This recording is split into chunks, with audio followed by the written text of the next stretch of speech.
Je ne sais pas si vous avez participé récemment au No Twitter Day, ce fameux événement qui a été lancé pour le 27 octobre 2023 par certaines personnes bien pensantes. Et si vous n'avez pas participé, si vous n'avez pas relayé ce genre d'événement, si vous étiez à contresens, peut-être que cette vidéo va vous plaire finalement.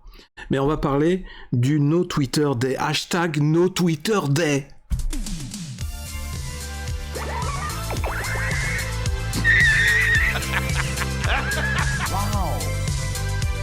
C'est toute l'histoire de ma vie. Plus besoin de coquillage. Parlera en présence de ton avocat. Toc toc. Vous savez que vous avez un problème de comportement. Ah! S'il peut saigner, on peut le tuer.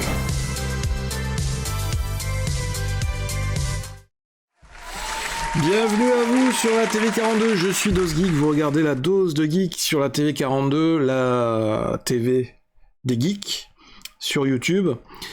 J'espère que vous avez la forme et que vous êtes sur Twitter, vous avez peut-être un compte sur Twitter X, et si vous avez un compte sur Twitter X, vous avez peut-être pu constater quelques jours avant le 27 octobre qu'il y a eu une tendance qui a été lancée par certains des anciens fact-checkers de la période Covid, lancée par des personnes anti-Elon Musk. On va regarder ça ensemble. Et donc, il s'est avéré que cet événement qu'il voulait lancer en quelque sorte comme protestation contre la politique de Twitter, du nouveau format de Twitter, eh bien cet événement s'est un petit peu retourné contre eux finalement, puisque c'est devenu, en réaction, c'est devenu le Rudy Kiss My Ass Day. Hashtag Rudy Kiss My Ass. Qui est devenu la grosse tendance, qui a pris le dessus, qui a pris le pas sur la tendance au départ de hashtag No Twitter Day. Donc on va regarder ça ensemble, et par qui cet événement a été initié, et dans quel but, pour quelle raison. Voilà, on va regarder ça tous ensemble. C'est quand même assez rigolo, et moi ça m'a fait bien rire, surtout que venant de personnes qui ont fait la morale pendant 2 ans maintenant, qui nous ont fait la morale sur des sujets comme la pandémie et autres, et sur la désinformation sur Internet. Donc essentiellement une vidéo, là au niveau des commentaires et des infos, on est essentiellement sur Twitter X. Nous avons un pouvoir dans cette histoire là, parce que c'est nous qui faisons Twitter. Rudy, organisateur modeste du No Twitter Day. Alors nous avons un pouvoir dans cette histoire-là parce que c'est nous qui faisons Twitter. Alors nous avons un pouvoir... Alors il était interviewé sur France Inter. Donc Rudy, on va parcourir tout ça, hein. Je crois que c'est... on va l'avoir son nom complet. Attendez, est-ce que j'ai l'interview complète ? Voilà. Je crois que c'est ça. Non, c'est pas ça. Je crois que c'est Rudi Reichstadt. Oui, voilà. Directeur de Conspiracy Watch, un des initiateurs de cet événement. Et ensuite, il y a eu aussi Tristan Mendes France, maître de conférence associé à Paris Cité, et Julien Pain, fameux fact-checker de la grande époque, des grandes heures de la pandémie Covid, qui était là pour détruire toutes les théories soi-disant complotistes, ou les personnes qui critiquaient le vaccin anti-Covid. Julien Pain, rédacteur en chef et présentateur de Vrai ou Faux sur France Info TV. Et après, il y a plein d'autres chroniqueurs, mais on va y revenir juste après.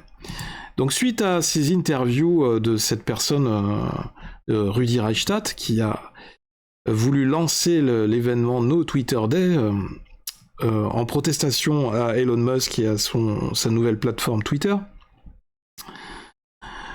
eh bien, il y a eu plein de réactions sur Internet. Insupportable Elon Musk, mais indispensable, l'Europe n'ayant plus de lanceurs, Ariane retraité, et les Russes nous ayant quittés, on vient de sous-traiter le lancement de satellites à SpaceX, qui de surcroît ne partiront pas de Kourou, Guyane. Mais alors ce tweet n'a rien à voir avec... Donc les gens ont réagi. Si notre société en est venue à créer un type comme ça, c'est qu'elle est vraiment malade. Alors effectivement, il y a eu ces hashtags en réaction comme Rudy Kiss My Ass, hashtag Fonds Marianne, hashtag Rends l'argent, puisque Rudi Reichstadt, Julien Pain et autres, Tristan Mendès France, font partie de ces influenceurs et de ces fact-checkers qui ont bénéficié du Fonds Marianne, des fonds publics qui ont été collectés à l'époque par Marlène Schiappa, qui était ministre, je crois, pour lutter contre la désinformation. Enfin, c'est un fonds Marianne qui avait été collecté à l'origine suite au meurtre, à l'assassinat de Samuel Paty, soi-disant pour lutter contre la désinformation sur Internet et pour éviter tout mouvement de radicalisation qui pourrait inciter des jeunes à se radicaliser, à devenir des terroristes et à perpétrer de nouveaux crimes, de nouveaux meurtres, comme ce qui est arrivé à l'enseignant Samuel Paty. Et donc ce fonds Marianne était supposé financer des fact-checkers pour lutter contre tout ce qui était désinformation sur Internet, toute théorie du complot, toute forme de radicalisation. Sauf que ce fonds Marianne, on va le voir, il y a eu des articles, des enquêtes faites par des journalistes qui ont démontré, il y a même eu une enquête de la Cour des comptes, il me semble, qui ont démontré que le fonds Marianne a finalement été un petit peu détourné par les personnes au gouvernement pour justement faire de la propagande et pour faire véhiculer de l'idéologie politique, enfin diffuser, communiquer véhiculer ou diffuser le programme politique de En Marche, puisque En Marche qui était majoritaire, enfin qui était au gouvernement à l'époque, avec Emmanuel Macron. Donc en fait, des fonds publics qui ont été détournés, qui ont été utilisés finalement dans un intérêt politicien, et non pas du tout pour le but à l'origine, ce qui était prévu. Mais j'ai un article là-dessus, on va regarder tout ça. Pour les personnes qui n'auraient pas réussi à me comprendre jusque-là. Il n'a pas tort, nous devons dénoncer et argumenter contre leurs mensonges en permanence, cela implique énormément de tweets. Merci à X, Twitter, de nous permettre de montrer les massacres que subissent les Palestiniens. Alors ça, ce ne sont pas mes propos, je ne vais pas rentrer là-dedans. Alors, un pouvoir chez les décérébrés. Donc oui, les gens ont beaucoup réagi. J'appelle tous les utilisateurs de Twitter à tweeter le vendredi 27 octobre 2023 Rudi Reichstadt rend l'argent du fonds Marianne, Julien Pain dégage du service public, Tristan Mendès France casse-toi de France Inter. Ce mec est une blague à lui tout seul, il croit qu'il a du pouvoir alors qu'il n'en a aucun. Pour preuve, son boycott a fait un bide total, mais bon, si croire en ce qu'il dit l'aide à bien dormir, grand bien lui fasse.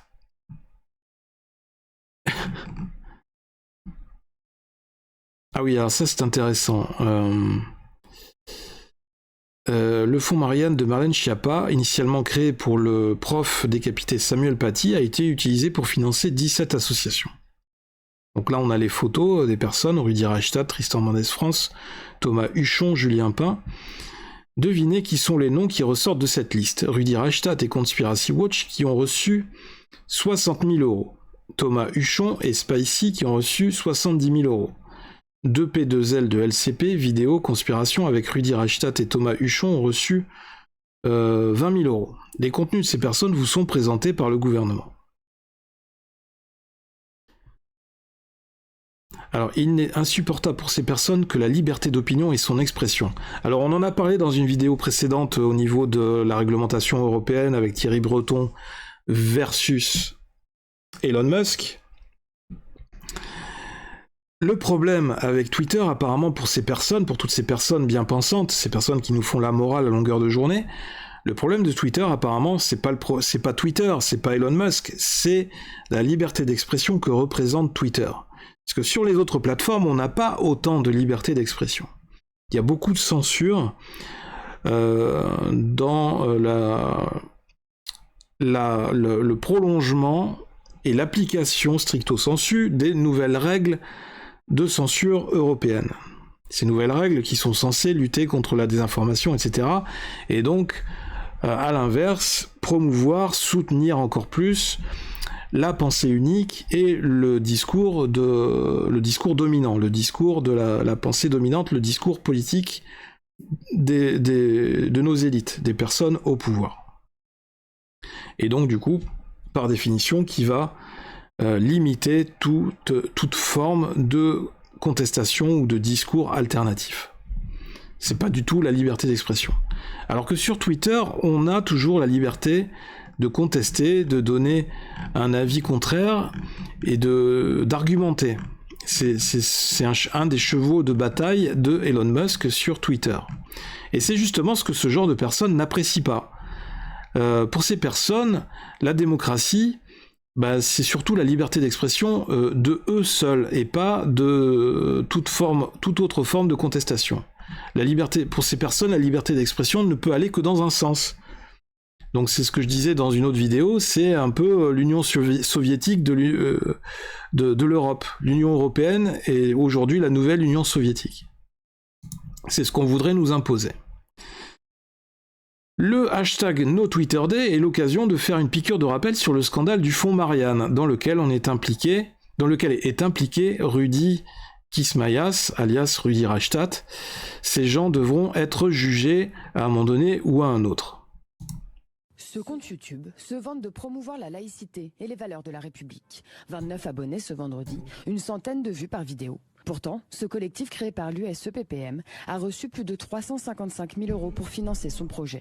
Un financement qui provient du fonds Marianne, créé en 2021, après l'assassinat du professeur d'histoire Samuel Paty. Un fonds qui vise à financer des personnes et des associations qui vont porter des discours pour promouvoir les valeurs de la République et pour lutter contre les discours séparatistes. Selon une enquête de France 2 et Marianne, 120 000 € auraient été directement versés aux deux leaders de l'association, des proches du responsable de l'attribution des fonds. Pour la première fois dans l'histoire du CIPDR, cet organisme chargé de déradicalisation, pour la première fois, les subventions que cet organisme a octroyées à des associations sont restées secrètes. De même qu'on n'avait pas le montant qui avait été attribué à chacune de ces associations. D'après les investigations de Mediapart, une autre association, Reconstruire le commun, aurait publié des contenus politiques à l'encontre d'opposants d'Emmanuel Macron pendant l'élection présidentielle de 2022. On parlait d'Hidalgo et du PS. Est-ce que c'est pas aussi un problème de politique de ville ? Enfin, qu'est-ce qui s'est passé ? Pourquoi est-ce qu'on parle de ça ? Pourquoi est-ce qu'on dit que c'est encore pire depuis qu'Hidalgo est là et depuis que le PS saccage Paris ? Dans une lettre adressée à Elisabeth Borne, la maire de Paris, Anne Hidalgo, a annoncé saisir la procureure de la République. Plusieurs vidéos qui délibérément discréditent des élus de la République seraient financées par le fonds Marianne. Je fais partie de ces élus. Mathilde Panot pour la France Insoumise se lance dans la même procédure. Plusieurs élus de droite comme de gauche demandent l'ouverture d'une enquête parlementaire. S'il y a une confirmation... Alors là, non, je dis non, là, ça n'est pas possible, je ne peux pas écouter cette personne. Et je rêve, cette personne... C'est là où des fois c'est l'ironie de l'histoire, l'ironie de la vie, hein, c'est que il y a des fois on se retrouve dans le même camp malgré nous que ce genre de personnes qu'on a critiquées dans des vidéos précédentes. Mais effectivement, Sandrine Rousseau a fait également partie, il me semble, de ces élus qui ont été dénigrés ou critiqués par ces journalistes qui étaient financés, par ces intervenants qui étaient financés par le fonds Marianne. Donc ce qui est tout à fait illégal dans le cadre d'une campagne électorale. Un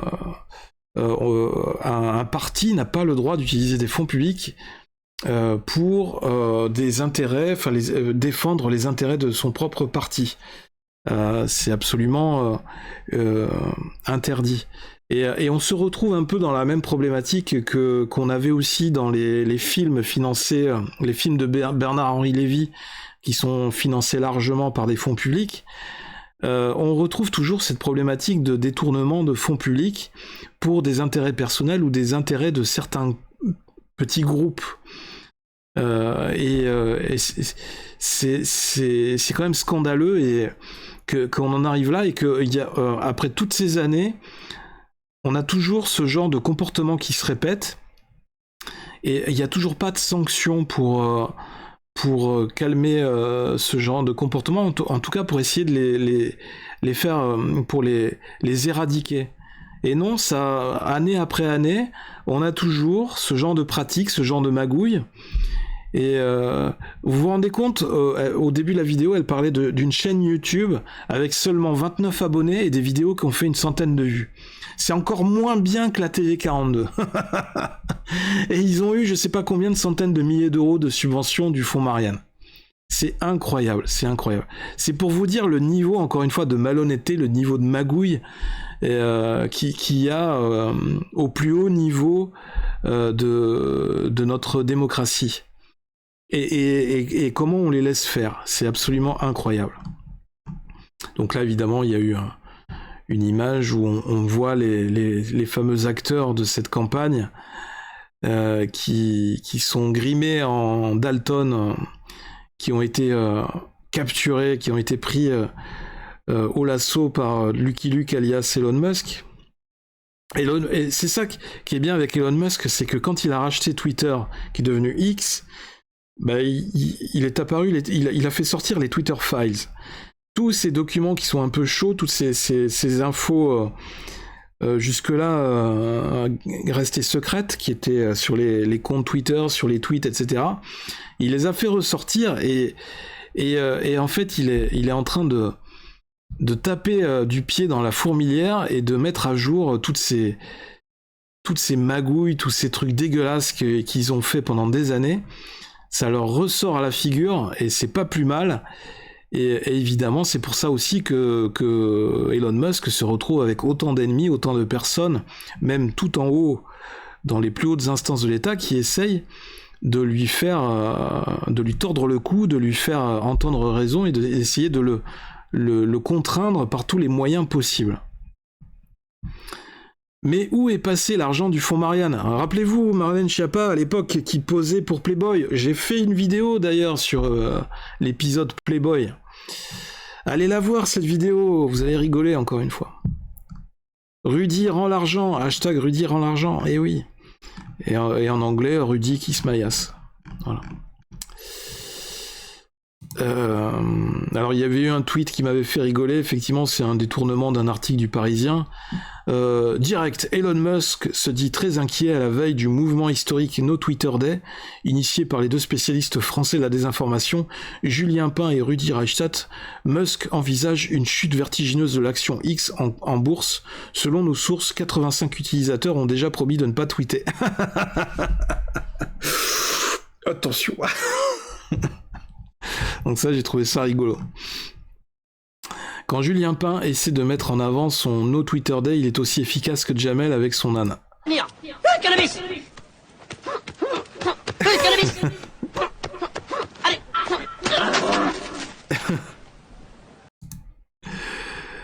On dirait un article parodique tellement c'est con. Mais c'est un article parodique, oui. Elon Musk d'un côté et toute cette clique, ce cloaque malhonnête, perfide de l'autre, tout un monde les sépare tant en distance que valeur. Oui, mais je pense que Elon Musk, à la fin, c'est comme Highlander, à la fin il ne peut en rester qu'un. Je pense qu'à la fin restera Elon Musk et les autres vont tomber les uns après les autres, parce qu'en fait c'est quand on ne vit que sur du mensonge et sur des malhonnêtetés, des choses malhonnêtes, on ne peut avoir que tout ce qu'on mérite à un moment donné, c'est le retour de karma. Et on ne peut pas tenir dans la durée quand tout notre business ou tout ce qu'on a fait repose sur des actions malhonnêtes, sur des mensonges et sur des calomnies, sur des choses négatives. Donc tout ce que je leur souhaite, c'est de prendre le retour de bâton et que ça se termine le plus vite possible. Parce qu'évidemment... tout est possible. Peut-être aussi qu'ils vont... Le mieux pour eux, c'est que ça se termine le plus vite possible, toutes ces histoires, et qu'on n'en parle plus. Par contre, si ils en bavent pendant des années, si ça doit partir en procédure et si suite à la saisie de la Cour des comptes et des commissions, ils en viennent au tribunal et qu'ils soient... ils en viennent à devoir passer devant le tribunal pour expliquer, pour justifier l'utilisation de ces fonds et devoir les rembourser, ça va prendre des années et ils n'ont pas fini d'en souffrir. Les cons, ça ose tout, c'est même à ça qu'on les reconnaît. Ah ben ça, un des mêmes qu'il y a dans le générique de cette vidéo, hein, de la dose de geek. Surtout que X n'est plus coté en bourse depuis un moment. Il doit trembler de cette menace, Elon, cette blague. Ceux qui ont lancé ce truc du no Twitter sont en retard sur le changement de nom ou pensent passer leur journée à regarder du porno et c'est pour ça qu'ils n'ont pas appelé leur hashtag NoXday. Enfin, je dis ça moi, c'est vrai.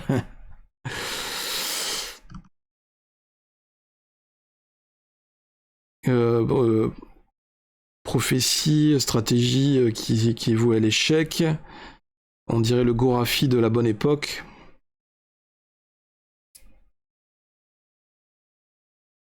Ils sont dans le déni, c'est con, on va exploser le compteur, ces malfrats de la pensée essayent de se rassurer. 85 utilisateurs sur combien dans le monde?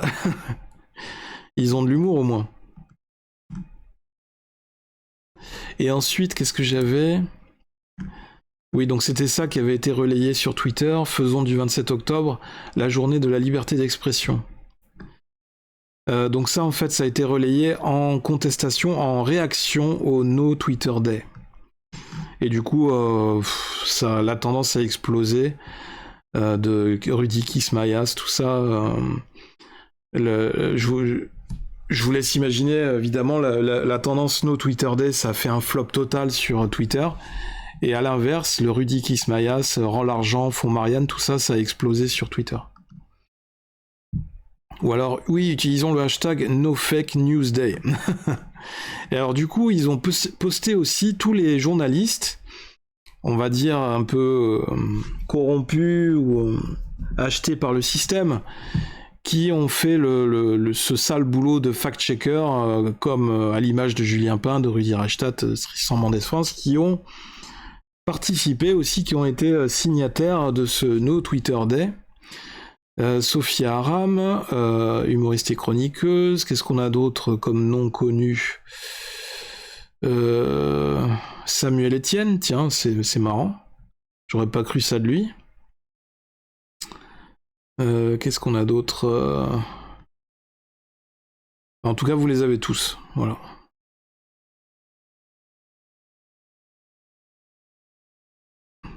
Je mettrai les liens en description de la vidéo. Ah oui, ça c'est sympa aussi.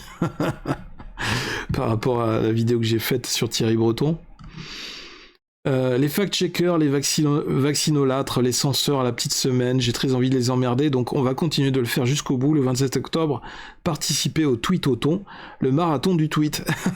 Et j'y étais aussi de ma petite contribution, puisque j'ai posté allègrement des tweets ce jour-là sur Twitter X.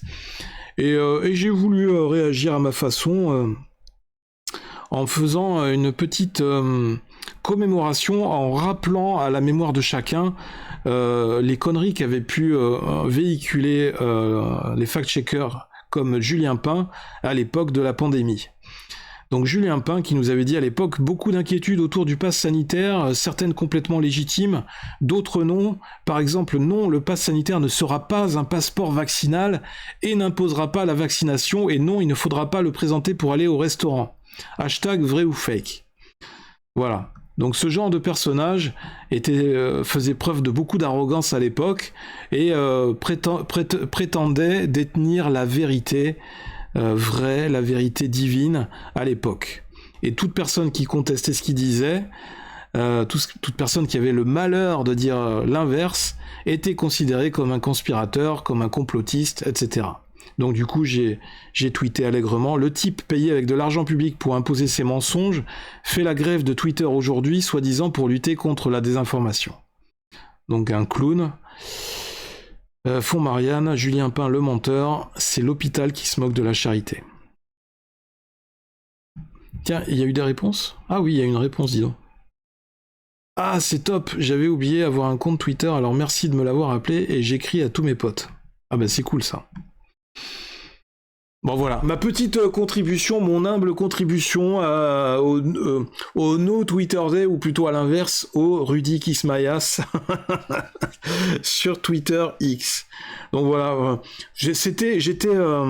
ce jour-là, j'étais un petit peu en séquence, en mode popcorn, comme au cinéma, en train de regarder le spectacle, voilà, tout ce qui se passe, et de voir le compteur de la tendance qui montait hashtag Rudy Kismayas sur Twitter. Donc c'était rigolo.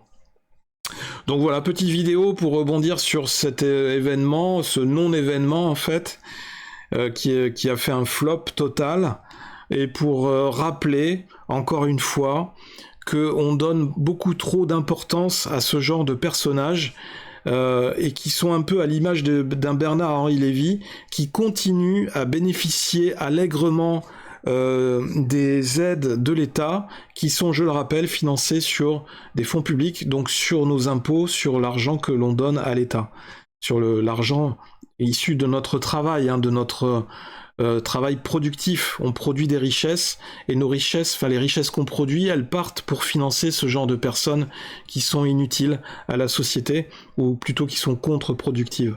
Donc par pitié, faisons en sorte de rétablir la balance, de redresser la barre, arrêtons ce genre de magouille, ce genre de pratiques malhonnêtes, ou en tout cas essayons de les en empêcher, et essayons de sanctionner ce genre de pratiques de plus en plus, ou en tout cas essayons de faire cette prise de conscience de la manière la plus générale possible, ou en tout cas au nombre le plus grand possible de personnes qui nous entourent, pour qu'ils aient conscience de ce qui se passe, de comment est employé tout cet argent public, et que finalement il n'est pas si bien employé que ça, et qu'on nous dit tout le temps en même temps que les caisses sont vides, qu'il n'y a plus d'argent nulle part. Si, il y a de l'argent, je suis désolé, sauf qu'il est très mal employé, et il faut que nous tous, en tant que citoyens, on ait un regard beaucoup plus critique et beaucoup plus vigilant et intéressé dans tous les comptes de l'État, pour mettre un peu plus de frein et mettre un peu plus de contrôle sur tout ce qui se passe, sur comment tout ça est employé. Ça doit être fini l'époque où les politiques faisaient tout ce qu'ils voulaient avec l'argent public. Non. Attention, maintenant il faut qu'on reprenne un peu les rênes, il faut qu'on redevienne acteur de notre démocratie. Parce que la démocratie, c'est le pouvoir par le peuple et pour le peuple, et non pas le pouvoir par les élites ou par des politiques pour des politiques. D'accord ? Je tiens à le rappeler. Voilà, c'était la petite minute de sérieux dans cette vidéo. Donc évidemment, pour diffuser au maximum la bonne parole sur tout ce qui se passe, et sur tous ces actes mal intentionnés, tous ces actes malhonnêtes, n'hésitez pas à liker la vidéo pour lui donner plus de visibilité sur YouTube, à la partager un maximum. On s'abonne aussi à la chaîne, on active la cloche, tout ça, voilà, tout ça, ça peut aider à diffuser ces informations et à soutenir la chaîne et à l'aider à se développer encore plus. C'était Dose Geek sur la TV42 pour la dose de geek. Gros bisous à tous, merci d'avoir été jusque-là, jusqu'à la fin de cette vidéo. Merci pour vos réactions, évidemment. Et puis on se retrouve très vite sur la TV42 pour une nouvelle vidéo. À très bientôt, gros bisous à tous, laissez parler le geek qui est en vous, bye bye.